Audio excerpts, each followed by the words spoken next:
Hi, my name is Matt Scott, and I'm a freelance trombone player and teacher in the Atlanta area. What we're going to talk about in today's video is slurring or legato tonguing on the trombone. Now, I like to use those two terms interchangeably. I understand there are some teachers and some band directors that like to differentiate the two, but I like to use those two terms interchangeably because in reality they should produce the same exact result out the bell. Now, there are three different kinds of trombone slurs. There's the in the partial slur, which sounds like this.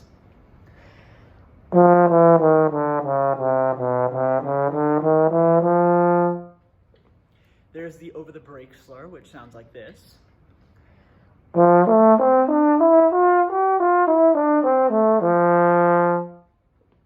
And there's the over the valve, or using the valve slur, which sounds like this.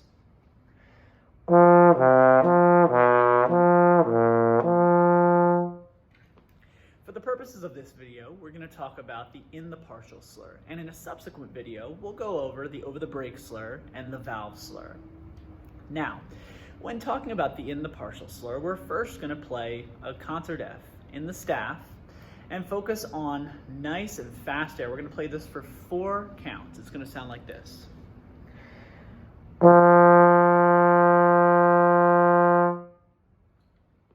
Play that a few times until you're comfortable with your air speed, your air consistency, and your air direction.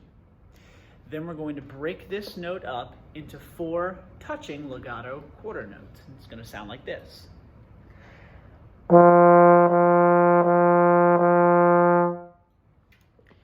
Now it's very, very important that our airstream remains fast, remains consistent, and remains active when we do this. What I hear from a lot of young players is I hear people that like to pulse their air like this. What I'm doing is I'm actually having my air do this. Don't allow your air to do that.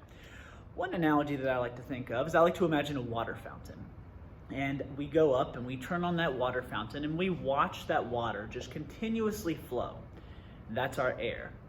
And what we do is we take our hand and we karate chop that stream of water. Now what this is this is our tongue hitting the back of our teeth just long enough for it to interrupt the stream of air and then immediately coming back.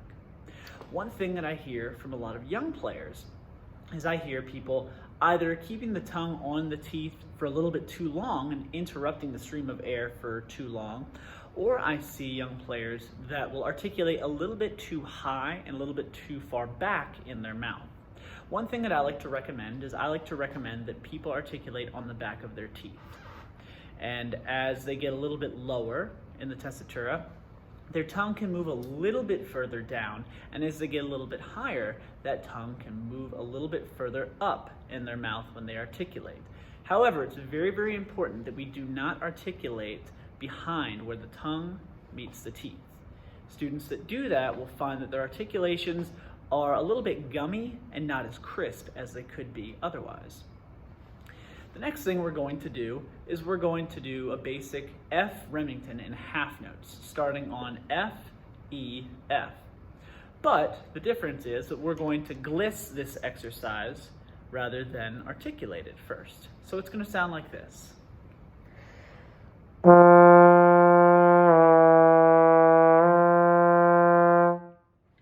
You should be moving your slide so fast that it should almost sound like there's an articulation in there. In addition to moving your slide fast, it's very important that we move it at the last possible moment before we change notes. Now do that a couple times until you're comfortable with that slide movement. Then add in a tongue.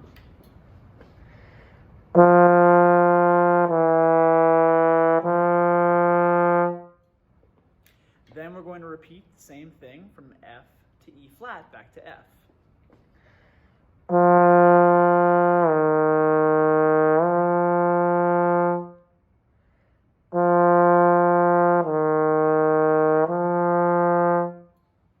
What you'll notice is that I'll do the exercise once, just articulating the first note and glissing the rest of the pattern, and then adding in my tongue after the fact, focusing on that same fast slide. It's very important also that when we add that tongue in, that it is articulating at the exact same time as our slide is moving, what I'll hear sometime in young players is I'll hear their tongue and their slide don't exactly agree on when they should move. And it kind of sounds something like this.